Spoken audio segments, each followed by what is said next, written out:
रात को भी अधिकतर देवी दीन ही दुकान पर बैठता, पर बिक्री अच्छी हो जाती थी। पहले ही दिन 3 रुपये के पैसे आए, दूसरे दिन से 4-5 रुपये का औसत पड़ने लगा। चाय इतनी स्वादिष्ट होती थी कि जो एक बार यहाँ चाय पी लेता फिर दूसरी दुकान पर न जाता। रमा ने मनोरंजन की भी कुछ सामग्री जमा कर दी। कुछ रुपये जमा हो गए तो उसने एक सुंदर मेज ली। चिराग जलने के बाद साफ भाजी की बिक्री ज्यादा न होती थी। वह उन टोकरों को उठाकर अंदर रख देता और बरामदे में वह मेज लगा देता। उस पर ताश के सेट रख देता। 2 दैनिक पत्र भी मंगाने लगा। दुकान चल निकली। उन्हीं 3-4 घंटों में 6-7 रुपये आ जाते थे और सब खर्च निकालकर 3-4 रुपये बच रहते थे। इन 4 महीनों की तपस्या ने रमा की भोग लालसा को और भी प्रचंड कर दिया था। जब तक हाथ में रुपये न थे वह मजबूर था। रुपये आते ही सैर सपाटे की धुन सवार हो गई। सिनेमा की याद भी आई। रोज के व्यवहार की मामूली चीजें जिन्हें अब तक वह टालता आया था अब अबाधा रूप से आने लगी। देवी दीन के लिए वह एक सुंदर रेशमी चादर लाया। जग्गो के सिर में पीड़ा होती रहती थी। एक दिन सुगंधित तेल की शीशियां लाकर उसे दे दी। दोनों निहाल हो गए। अब बुढ़िया कभी अपने सिर पर बोझ लाती तो डांटता, काकी अब तो मैं भी 4 पैसे कमाने लगा हूं, अब तू क्यों जान देती है? अगर फिर कभी तेरे सिर पर टोकरी देखी तो कह देता हूं, दुकान उठाकर फेंक दूंगा, फिर मुझे जो सजा चाहे दे देना। बुढ़िया बेटे की डांट सुनकर गदगद हो जाती। मंडी से बोझ लाती तो पहले चुपके से देखती, रमा दुकान पर नहीं है। अगर वह बैठा होता तो किसी दली को 1-2 पैसा देकर उसके सिर पर रख देती। वह न होता तो लपकी हुई आती और जल्दी से बोझ उतार कर शांत बैठ जाती, जिससे रमा भांप न सके। एक दिन मनोरमा थिएटर में राधे श्याम का कोई नया ड्रामा होने वाला था। इस ड्रामे की बड़ी धूम थी। एक दिन पहले से ही लोग अपनी जगह रक्षित करा रहे थे। रमा को भी अपनी जगह रक्षित करा लेने की धुन सवार हुई। सोचा कहीं रात को टिकट न मिला तो टापते रह जाएंगे। तमाशे की बड़ी तारीफ है, उस वक्त 1 के 2 देने पर भी जगह न मिलेगी। इसी उत्सुकता ने पुलिस के भय को भी पीछे डाल दिया। ऐसी आफत नहीं आई है कि घर से निकलते ही पुलिस पकड़ लेगी। दिन को न सही रात को तो निकलता ही हूँ। पुलिस चाहती तो क्या रात को न पकड़ लेती, फिर मेरा वह हुलिया भी नहीं रहा। पगड़ी चेहरा बदल देने के लिए काफी है। यूं मन को समझाकर वह 10 बजे घर से निकला। देवी दीन कहीं गया हुआ था। बुढ़िया ने पूछा, कहाँ जाते हो बेटा? रमा ने कहा, कहीं नहीं काकी, अभी आता हूँ। रमा सड़क पर आया तो उसका साहस हिम की भांति पिघलने लगा। उसे पग पग पर शंका होती थी, कोई कांस्टेबल न आ रहा हो। उसे विश्वास था कि पुलिस का एक-एक चौकीदार भी उसका हुलिया पहचानता है और उसके चेहरे पर निगाह पड़ते ही पहचान लेगा। इसलिए वह नीचे सिर झुकाए चल रहा था। सहसा उसे ख्याल आया, गुप्त पुलिस वाले सादे कपड़े पहने इधर उधर घूमा करते हैं। कौन जाने जो आदमी मेरे बगल में आ रहा है कोई जासूस ही हो, मेरी ओर ध्यान से देख रहा है। यूं सिर झुकाकर चलने से ही तो नहीं उसे संदेह हो रहा है। यहाँ और सभी सामने ताक रहे हैं, कोई यूं सिर झुकाकर नहीं चल रहा है। मोटरों की इस रेल पेल में सिर झुकाकर चलना मौत को नेवता देना है। पार्क में कोई इस तरह चहलकदमी करे तो कर सकता है, यहाँ तो सामने देखना चाहिए, लेकिन बगल वाला आदमी अभी तक मेरी ही तरफ ताक रहा है शायद कोई खुफिया ही। उसका साथ छोड़ने के लिए वह एक तंबोली की दुकान पर पान खाने लगा। वह आदमी आगे निकल गया। रमा ने आराम की लंबी सांस ली। अब उसने सिर उठा लिया और दिल मजबूत करके चलने लगा। इस वक्त ट्राम का भी कहीं पता न था, नहीं उसी पर बैठ लेता। थोड़ी ही दूर चला होगा कि 3 कांस्टेबल आते दिखाई दिए। रमा ने सड़क छोड़ दी और पटरी पर चलने लगा। ख्वामख्वाह सांप के बिल में उंगली डालना कौन सी बहादुरी है। दुर्भाग्य की बात, तीनों कांस्टेबलों ने भी सड़क छोड़कर वहीं पटरी ले ली। मोटरों के आने जाने से बार बार इधर उधर दौड़ना पड़ता था। रमा का कलेजा धक धक करने लगा। दूसरी पटरी पर जाना तो संदेह को और भी बढ़ा देगा। कोई ऐसी गली भी नहीं जिसमें घुस जाऊं। अब तो सब बहुत समीप आ गए। क्या बात है, सब मेरी ही तरफ देख रहे हैं। मैंने बड़ी हिमाकत की कि यह पगड़ बांध लिया, और बंधी भी कितनी बेतुकी। एक टीले सा ऊपर उठ गया है। यह पगड़ी आज मुझे पकड़ावेगी। बांधी थी कि इससे सूरत बदल जाएगी। ये उल्टे और तमाशा बन गई। हाँ, तीनों मेरी ही ओर ताक रहे हैं। आपस में कुछ बातें भी कर रहे हैं। रमा को ऐसा जान पड़ा, पैरों में शक्ति नहीं है।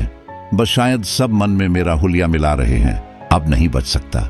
घर वालों को मेरे पकड़े जाने की खबर मिलेगी, तो कितने लज्जित होंगे। जालपा तो रो रो कर प्राण ही दे देगी। 5 साल से कम सजा न होगी। आज इस जीवन का अंत हो रहा है। इस कल्पना ने उसके ऊपर कुछ ऐसा आतंक जमाया कि उसके औसान जाते रहे। जब सिपाहियों का दल समीप आ गया तो उसका चेहरा भय से कुछ ऐसा विकृत हो गया, उसकी आंखें कुछ ऐसी सशंक हो गई और अपने को उनकी आंखों से बचाने के लिए वह कुछ इस तरह दूसरे आदमियों की आड़ खोजने लगा कि मामूली आदमी को भी उस पर संदेह होना स्वाभाविक था। फिर पुलिस वालों की मंजी हुई आंखें क्यों चूकती।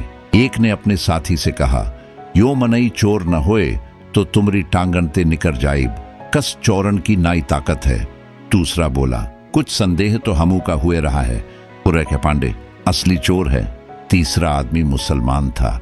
उसने रमानाथ को ललकारा, ओ जी ओ पगड़ी, जरा इधर आना, तुम्हारा क्या नाम है। रमानाथ ने सीनाजोरी के भाव से कहा, हमारा नाम पूछकर क्या करोगे, मैं क्या चोर हूं। चोर नहीं, तुम सा हो, नाम क्यों नहीं बताते। रमा ने एक क्षण आगा पीछा में पड़कर कहा, हीरालाल। घर कहाँ है। घा हाँ, घर ही पूछते हैं। शाहजहांपुर। कौन मोहल्ला। रमा शाहजहांपुर न गया था, न कोई कल्पित नाम ही उसे याद आया कि बता दे। दुस्साहस के साथ बोला, तुम तो मेरा हुलिया लिख रहे हो। कांस्टेबल ने भभकी दी, तुम्हारा हुलिया पहले से ही लिखा हुआ है। नाम झूठ बताया, सैनत झूठ बताई, मोहल्ला पूछा तो बगलें झांकने लगे। महीनों से तुम्हारी तलाश हो रही है, आज जाकर मिले हो, चलो थाने पर। ये कहते हुए उसने रमानाथ का हाथ पकड़ लिया। रमा ने हाथ छुड़ाने की चेष्टा करके कहा, वारंट लाओ तब हम चलेंगे। क्या मुझे कोई देहाती समझ लिया है। कांस्टेबल ने एक सिपाही से कहा, पकड़ लो जी इनका हाथ, वहीं थाने पर वारंट दिखाया जाएगा। शहरों में ऐसी घटनाएं मदारियों के तमाशों से भी ज्यादा मनोरंजक होती हैं। सैकड़ों आदमी जमा हो गए। देवी दीन इसी समय अफीम लेकर लौटा आ रहा था। यह जमाव देखकर वह भी आ गया। देखा कि 3 कांस्टेबल रमानाथ को घसीटे लिए जा रहे हैं। आगे बढ़कर बोला, हैं जमादार, ये क्या करते हो। ये पंडित जी तो हमारे मेहमान हैं, कहां पकड़े लिए जाते हो।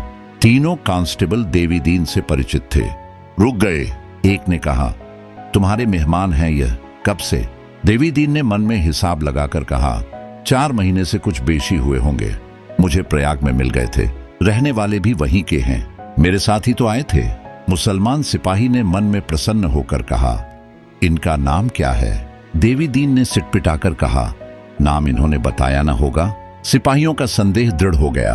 पांडे ने आंखें निकालकर कहा, जान परत है तुम्हू मिले हो, नाव काहे नाही बतावत हो इनका।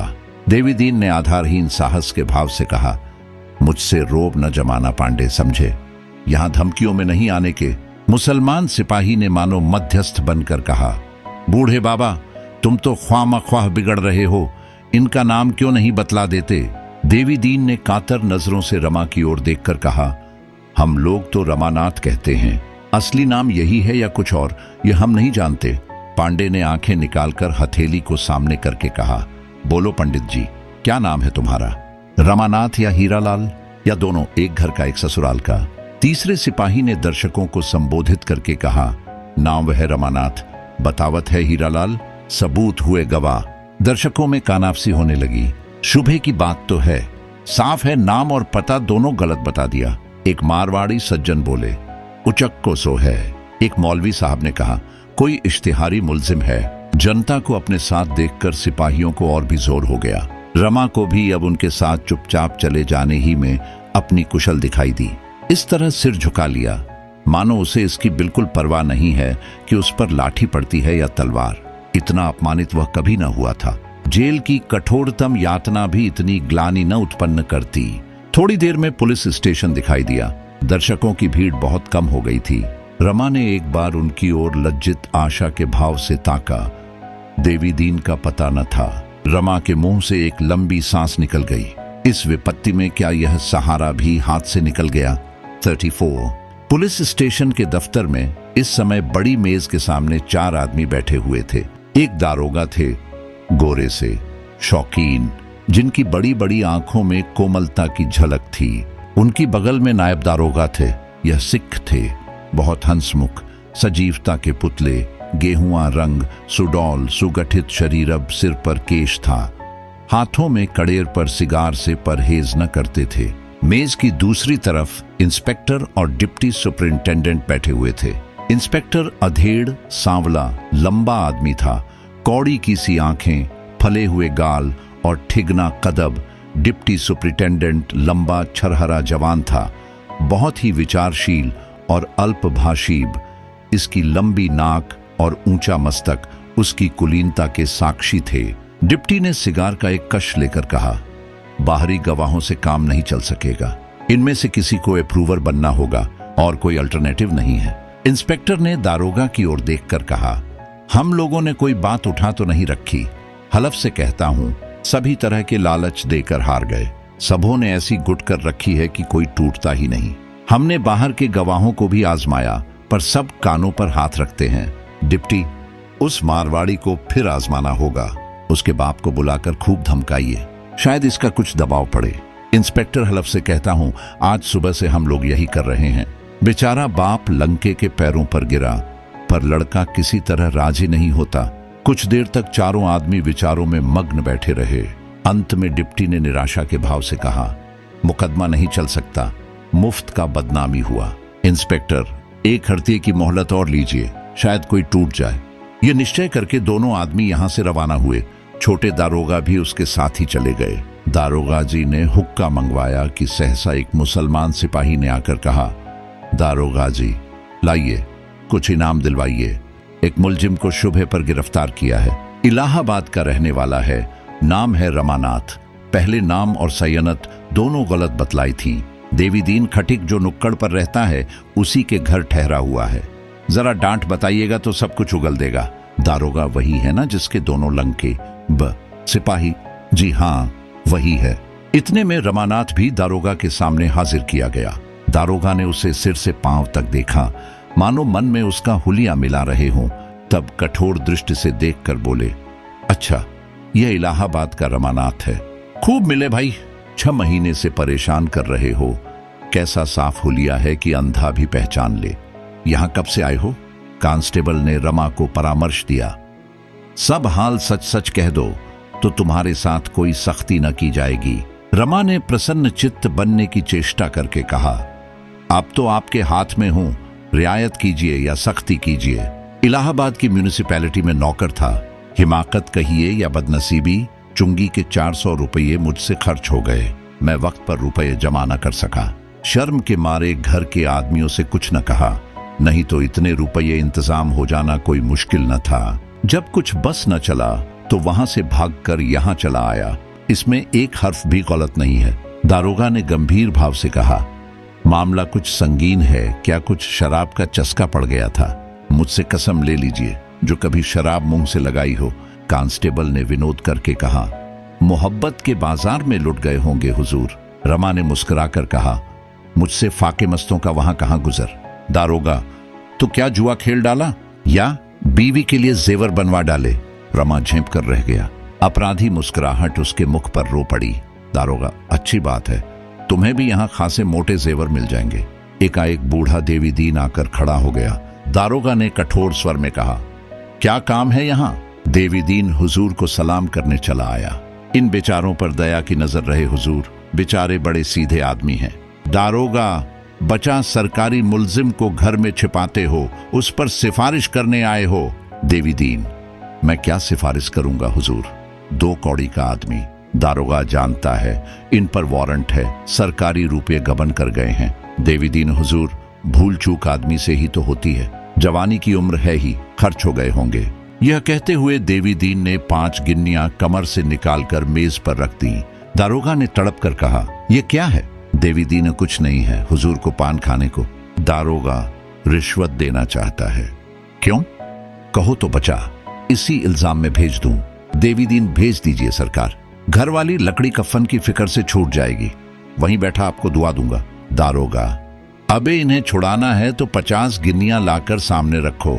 जानते हो इनकी गिरफ्तारी पर 500 रुपये का इनाम है। देवीदीन, आप लोगों के लिए इतना इनाम हुजूर क्या है? ये गरीब परदेसी आदमी है, जब तक जिएंगे आपको याद करेंगे। दारोगा, बकबक मत कर, यहां धर्म कमाने नहीं आया हूं। देवीदीन, बहुत तंग हूं हुजूर, दुकानदारी तो नाम की है। कांस्टेबल बुढ़िया से मांग जाके देवी दीन कमाने वाला तो मैं ही हूं हुजूर। लड़कों का हाल जानते ही हो, तन पेट काट कर कुछ रुपये जमा कर रखे थे, सो अभी सातों धाम किए चला आता हूं। बहुत तंग हो गया हूं दारोगा, तो अपनी गिन्नियां उठा ले। इसे बाहर निकाल दो जी। देवी दीन आपका हुक्म है तो लीजिए, जाता हूं। धक्का क्यों दिलवाइएगा? दारोगा, कांस्टेबल से इन्हें हिरासत में रखो। मुंशी से कहो इनका बयान लिख लें। देवी दीन के होंठ आवेश से कांप रहे थे। उसके चेहरे पर इतनी व्यग्रता रमा ने कभी नहीं देखी, जैसे कोई चिड़िया अपने घोंसले में कौवे को घुसते देखकर विह्वल हो गई हो। वह 1 मिनट तक थाने के द्वार पर खड़ा रहा, फिर पीछे गिरा और एक सिपाही से कुछ कहा, तब लपका हुआ सड़क पर चला गया, मगर एक ही पल में फिर लौटा और दारोगा से बोला, हुजूर 2 घंटे की मोहल्लत न दीजिएगा। रमा अब भी वहीं खड़ा था। उसकी यह ममता देखकर रो पड़ा। बोला, दादा अब तुम हैरान ना हो, मेरे भाग्य में जो कुछ लिखा है वह होने दो। मेरे भी यहां होते तो इससे ज्यादा और क्या करते। मैं मरते दम तक तुम्हारा उपकार। देवी दीन ने आंखें पोंछते हुए कहा, कैसी बातें कर रहे हो भैया? जब रुपये पर आई तो देवी दीन पीछे हटने वाला आदमी नहीं है। इतने रुपये तो एक एक दिन जुए में हार जीत गया हूं। अभी घर बेच दूं तो 10,000 की मालियत है, क्या सिर पर लाद कर ले जाऊंगा? दारोगा जी, अभी भैया को हिरासत में न भेजो, मैं रुपये की गिक्कर करके थोड़ी देर में आता हूं। देवी दीन चला गया तो दारोगा जी ने सहृदयता से भरे स्वर में कहा, है तो खुर्राट मगर बड़ा नेक। तुमने इसे कौन सी बूटी सूंघा दी? रमा ने कहा, गरीबों पर सभी को रहम आता है। दारोगा ने मुस्कुराकर कहा, पुलिस को छोड़कर इतना और कहिए। मुझे तो यकीन नहीं कि 50 गिन्नियां लावे। रमानाथ अगर लाए भी तो उससे इतना बड़ा तावान नहीं दिलाना चाहता। आप मुझे शौक से हिरासत में ले लें। दारोगा, मुझे 500 के बदले 650 मिल रहे हैं, क्यों छोड़ूं? तुम्हारी गिरफ्तारी का इनाम मेरे किसी दूसरे भाई को मिल जाए तो क्या बुराई है? रमानाथ, जब मुझे चक्की पीसनी है तो जितनी जल्द पीस लूं उतना ही अच्छा। मैंने समझा था मैं पुलिस की नजरों से बचकर रह सकता हूं। अब मालूम हुआ कि यह बेकली और 8 पहर पकड़ लिए जाने का खौफ जेल से कम जानलेवा नहीं। दारोगा जी को एकाएक जैसे कोई भूली हुई बात याद आ गई। मेज के दराज से एक मिसल निकाली, उसके पन्ने इधर उधर उल्टे, तब नम्रता से बोले, अगर मैं कोई ऐसी तरकीब बतलाऊं कि देवी दीन के रुपये भी बच जाएं और तुम्हारे ऊपर भी आंच ना आए तो कैसा? रमा ने अविश्वास के भाव से कहा, ऐसी तरकीब कोई है? मुझे तो आशा नहीं। दारोगा, अभी साई के 100 खेल हैं, इसका इंतजाम मैं कर सकता हूं। आपको महज एक मुकदमे में शहादत देनी पड़ेगी। रमानाथ, झूठी शहादत होगी। दारोगा, नहीं, बिल्कुल सच्ची। बस समझ लो कि आदमी बन जाओगे। म्यूनिसिपैलिटी के पंजे से तो छूट जाओगे, शायद सरकार परवरिश भी करे। यूं अगर चालान हो गया तो 5 साल से कम की सजा न होगी। मान लो इस वक्त देवी तुम्हें बचा भी ले तो बकरे की मां कब तक खैर मनाएगी? जिंदगी खराब हो जाएगी। तुम अपना नफा नुकसान खुद समझ लो, मैं जबरदस्ती नहीं करता। दारोगा जी ने डकैती का वृत्तांत कह सुनाया। रमा ऐसे कई मुकदमे समाचार पत्रों में पढ़ चुका था। संशय के भाव से बोला, तो मुझे मुखबिर बनना पड़ेगा और यह कहना पड़ेगा कि मैं भी इन डकैतियों में शरीक था। यह तो झूठी शहादत हुई। दारोगा, मामला बिल्कुल सच्चा है। आप बेगुनाहों को न फंसाएंगे, वही लोग जेल जाएंगे जिन्हें जाना चाहिए। फिर झूठ कहां रहा? डाकुओं के डर से यहाँ के लोग शहादत देने पर राजी नहीं होते, बस और कोई बात नहीं। यह मैं मानता हूं कि आपको कुछ झूठ बोलना पड़ेगा, लेकिन आपकी जिंदगी बनी जा रही है, इसके लिहाज से तो इतना झूठ कोई चीज नहीं। खूब सोच लीजिए, शाम तक जवाब दीजिएगा। रमा के मन में बात बैठ गई। अगर एक बार झूठ बोलकर वह अपने पिछले कर्मों का प्रायश्चित्त कर सके और भविष्य भी सुधार ले तो पूछना ही क्या, जेल से तो बच जाएगा। इसमें बहुत आगा पीछा की जरूरत ही न थी। हाँ, इसका निश्चय हो जाना चाहिए कि उस पर फिर म्यूनिसिपैलिटी अभियोग न चलाएगी और उसे कोई जगह अच्छी मिल जाएगी। वह जानता था पुलिस की गरज है और वह मेरी कोई वाजिब शर्त अस्वीकार न करेगी। इस तरह बोला मानो उसकी आत्मा धर्म और अधर्म के संकट में पड़ी हुई है। मुझे यही डर है कि कहीं मेरी गवाही से बेगुनाह लोग न फंस जाएं। दारोगा, इसका मैं आपको इत्मीनान दिलाता हूं। रमानाथ, लेकिन कल को म्यूनिसिपैलिटी मेरी गर्दन नापे तो मैं किसे पुकारूंगा? दारोगा, मजाल है म्यूनिसिपैलिटी चूं कर सके, गौजदारी के मुकदमे में मुद्दई तो सरकार ही होगी। जब सरकार आपको मुआफ कर देगी तो मुकदमा कैसे चलाएगी? आपको तहरीरी मुआफीनामा दे दिया जाएगा साहब। रमानाथ और नौकरी? दारोगा, वह सरकार आप इंतजाम करेगी। ऐसे आदमियों को सरकार खुद अपना दोस्त बनाए रखना चाहती है। अगर आपकी शहादत बढ़िया हुई और उस फ्री की जिरहों के जाल से आप निकल गए तो फिर आप पारस हो जाएंगे। दारोगा ने उसी वक्त मोटर मंगवाई और रमा को साथ लेकर डिप्टी साहब से मिलने चल दिए। इतनी बड़ी कारगुजारी दिखाने में विलंब क्यों करते? डिप्टी से एकांत में खूब जीत उड़ाई। इस आदमी का यूं पता लगाया, इसकी सूरत देखते ही भांप गया कि मगरूर है, बस गिरफ्तार ही तो कर लिया। बात 16 आने सच निकली। निगाह कहीं चूक सकती है। हुजूर, मुजरिम की आंखें पहचानता हूं।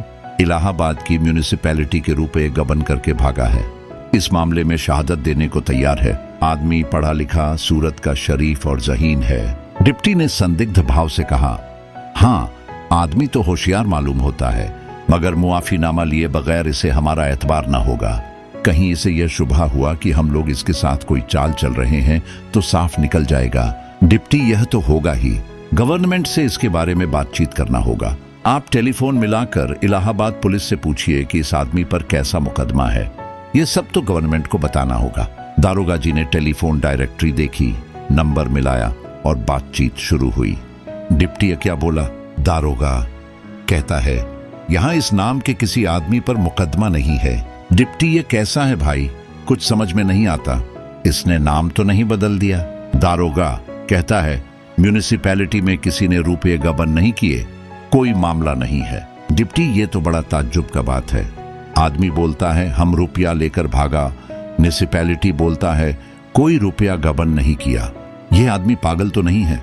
दारोगा, मेरी समझ में कोई बात नहीं आती। अगर कह दें कि तुम्हारे ऊपर कोई इल्जाम नहीं है तो फिर उसकी गर्द भी न मिलेगी। अच्छा, म्यूनिसिपैलिटी के दफ्तर से पूछिए। दारोगा ने फिर नंबर मिलाया। सवाल जवाब होने लगा। दारोगा, आपके यहां रमानाथ कोई क्लर्क था?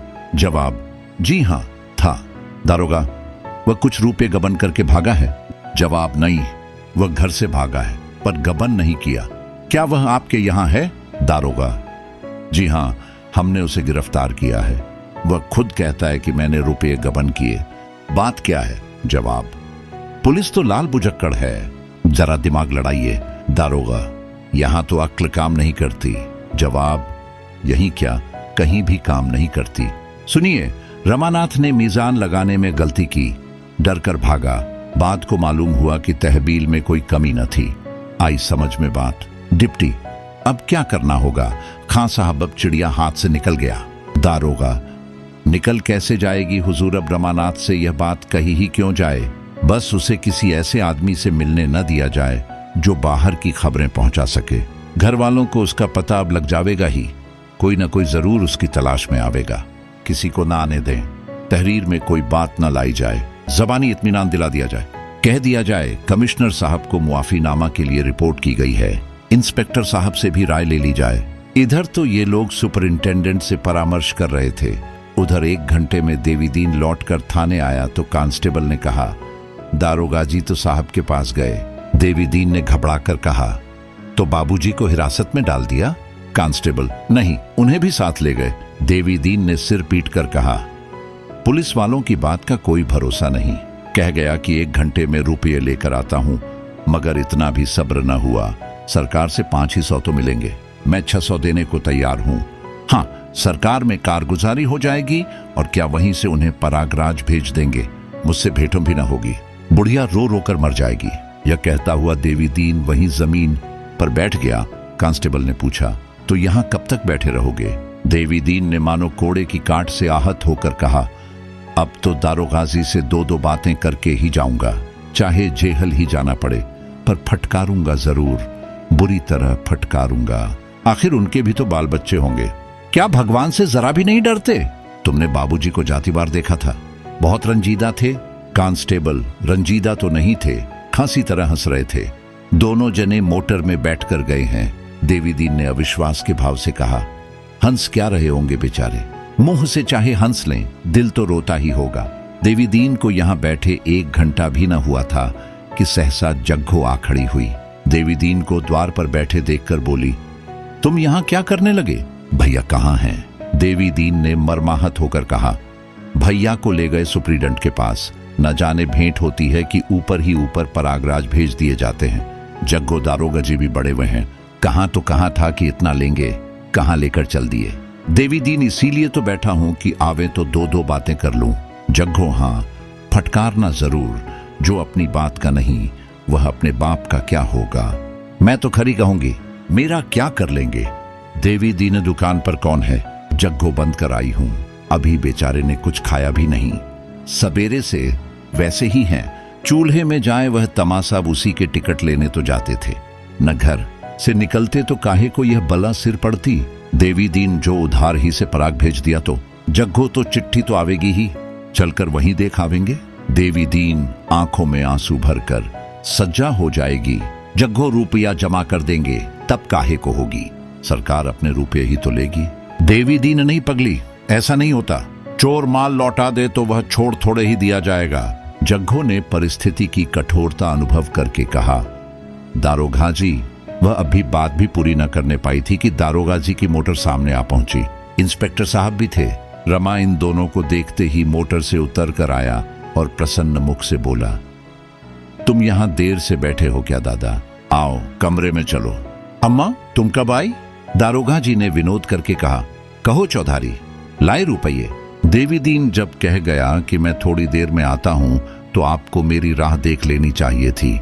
चलिए अपने रुपये लीजिए। दारोगा खोद कर निकाले होंगे। देवी दीन आपके अकबाल से 1500 अभी ऊपर ही निकल सकते हैं। जमीन खोदने की जरूरत नहीं पड़ी। चलो भैया, बुढ़िया कब से खड़ी है, मैं रुपये चुका कर आता हूँ। ये तो इंस्पेक्टर साहब थे ना, पहले इसी थाने में थे। दारोगा, तो भाई अपने रुपये ले जाकर उसी हांडी में रख दो। अफसरों की सलाह हुई कि इन्हें छोड़ना न चाहिए। मेरे बस की बात नहीं है। इंस्पेक्टर साहब तो पहले ही दफ्तर में चले गए थे। ये तीनों आदमी बातें करते उसके बगल वाले कमरे में गए। देवी दीन ने दारोगा की बात सुनी तो भौहें तिरछी हो गई। बोला, दारोगा जी, मर्दों की एक बात होती है, मैं तो यही जानता हूं। मैं रुपये आपके हुक्म से लाया हूं, आपको अपना कॉल पूरा करना पड़ेगा। कह के मुकर जाना नीचों का काम है। इतने कठोर शब्द सुनकर दारोगा जी को भन्ना जाना चाहिए था, पर उन्होंने जरा भी बुरा न माना। हंसते हुए बोले, भाई अब चाहे नीच कहो चाहे दगाबाज कहो, पर हम इन्हें छोड़ नहीं सकते। ऐसे शिकार रोज नहीं मिलते। कॉल के पीछे अपनी तरक्की नहीं छोड़ सकता। दारोगा के हंसने पर देवी दीन और भी तेज हुआ। तो आपने कहा किस मुंह से था? दारोगा, कहा तो इसी मुंह से था, लेकिन मुंह हमेशा एक सा तो नहीं रहता। इसी मुंह से जिसे गाली देता हूं, उसकी इसी मुंह से तारीफ भी करता हूं। देवी दीन तिनक कर ये मूंछें मुड़वा डालिए। दारोगा, मुझे बड़ी खुशी से मंजूर है। नियत तो मेरी पहले ही थी, पर शर्म के मारे न मुड़वाता था। अब तुमने दिल मजबूत कर दिया। देवी दीन, हंसिए मत दारोगा जी, आप हंसते हैं और मेरा खून जला जाता है। मुझे चाहे जेहल ही क्यों ना हो जाए, लेकिन मैं कप्तान साहब से जरूर कह दूंगा। हूं तो टके का आदमी, पर आपके अकबाल से बड़े अफसरों तक पहुंचे। दारोगा, अरे यार, तो क्या सचमुच कप्तान साहब से मेरी शिकायत कर दोगे? देवी दीन ने समझा कि धमकी कारगर हुई। अकड़ कर बोला, आप जब किसी की नहीं सुनते, बात कहकर मुकर जाते हैं, तो दूसरे भी अपने सी करेंगे ही। मेम साहब तो रोज ही दुकान पर आती हैं। दारोगा, कौन देवी? अगर तुमने साहब या मेम साहब से मेरी कुछ शिकायत की तो कसम खाकर कहता हूं कि घर खुदवा कर फेंक दूंगा। देवी दीन, जिस दिन मेरा घर खुदेगा उस दिन यह पगड़ी और चपरास भी न रहेगी। हुजूर। दारोगा, अच्छा तो मारो हाथ पर हाथ, हमारी तुम्हारी दो दो चोटें हो जाएं, यही सही। देवी दीन, पछताओगे सरकार, कहे देता हूं पछताओगे। रमा अब जब्त न कर सका।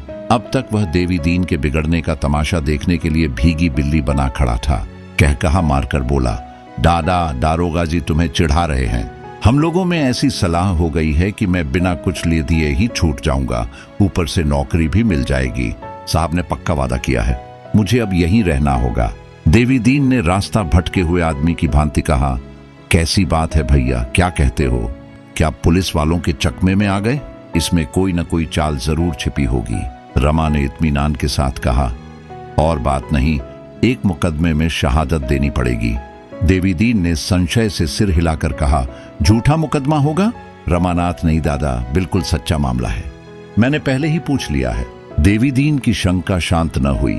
बोला, मैं इस बारे में और कुछ नहीं कह सकता भैया, जरा सोच समझकर काम करना। अगर मेरे रुपयों को डरते हो तो यही समझ लो कि देवी दीन ने अगर रुपयों की परवाह की होती तो आज लखपति होता। इन्हीं हाथों से 100-100 रुपये रोज कमाए और सबके सब उड़ा दिए हैं। किस मुकदमे में शहादत देनी है, कुछ मालूम हुआ? दारोगा जी ने रमा को जवाब देने का अवसर न देकर कहा, वही डकैतियों वाला मामला है जिसमें कई गरीब आदमियों की जान गई थी। इन डाकुओं ने सूबे भर में हंगामा मचा रखा था। उनके डर के मारे कोई आदमी गवाही देने पर राजी नहीं होता। देवी दीन ने उपेक्षा के भाव से कहा, अच्छा तो यह मुखबिर बन गए? ये बात है, इसमें तो जो पुलिस सिखाएगी वही तुम्हें कहना पड़ेगा भैया। मैं छोटी समझ का आदमी हूँ, इन बातों का मर्म क्या जानूं, पर मुझसे मुखबिर बनने को कहा जाता तो मैं न बनता, चाहे कोई लाख रुपया देता। बाहर के आदमी को क्या मालूम कौन अपराधी है कौन बेकसूर है। 2-4 अपराधियों के साथ 2-4 बेकसूर भी जरूर ही होंगे। दारोगा, हरगिज नहीं, जितने आदमी पकड़े गए हैं सब पक्के डाकू हैं। देवी दीन, ये तो आप कहते हैं ना, हमें क्या मालूम? दारोगा, हम लोग बेगुनाहों को फंसाएंगे ही क्यों, ये तो सोचो। देवी दीन, यह सब भुगते बैठा हूं दारोगा जी, इससे तो यही अच्छा है कि आप इनका चालान कर दें, 1-2 साल का जेल ही तो होगा। एक अधर्म के दंड से बचने के लिए बेगुनाहों का खून तो सिर पर न चढ़ेगा। रमा ने भीरुता से कहा, मैंने खूब सोच लिया है दादा, सब कागज देख लिए हैं, इसमें कोई बेगुनाह नहीं है। देवी दीन ने उदास होकर कहा, होगा भाई, जान भी तो प्यारी होती है। यह कहकर वह पीछे घूम पड़ा। अपने मनोभावों को इससे स्पष्ट रूप से वह प्रकट न कर सकता था। एकाएक उसे एक बात याद आ गई। मुड़कर बोला, तुम्हें कुछ रुपये देता जाऊं? रमा ने खिसियाकर कहा, क्या जरूरत है? दारोगा, आज से इन्हें यहीं रहना पड़ेगा। देवी दीन ने कर्कश स्वर में कहा, हाँ हुजूर, इतना जानता हूं, इनकी दावत होगी, बंगला रहने को मिलेगा, नौकर मिलेंगे, मोटर मिलेगी, यह सब जानता हूं। कोई बाहर का आदमी इनसे मिलने न पावेगा, न यह अकेले आ जा सकेंगे, यह सब देख चुका हूं। यह कहता हुआ देवी दीन तेजी से कदम उठाता हुआ चल दिया, मानो वहां उसका दम घुट रहा हो। दारोगा ने उसे पुकारा, पर उसने फिर कर न देखा। उसके मुख पर पराभूत वेदना छाई हुई थी। जग्गू ने पूछा, भैया नहीं आ रहे हैं? देवी दीन ने सड़क की ओर ताकते हुए कहा, भैया अब नहीं आवेंगे, जब अपने ही अपने न हुए तो बेगाने हैं ही। वो चला गया। बुढ़िया भी पीछे पीछे भुनभुनाती चली।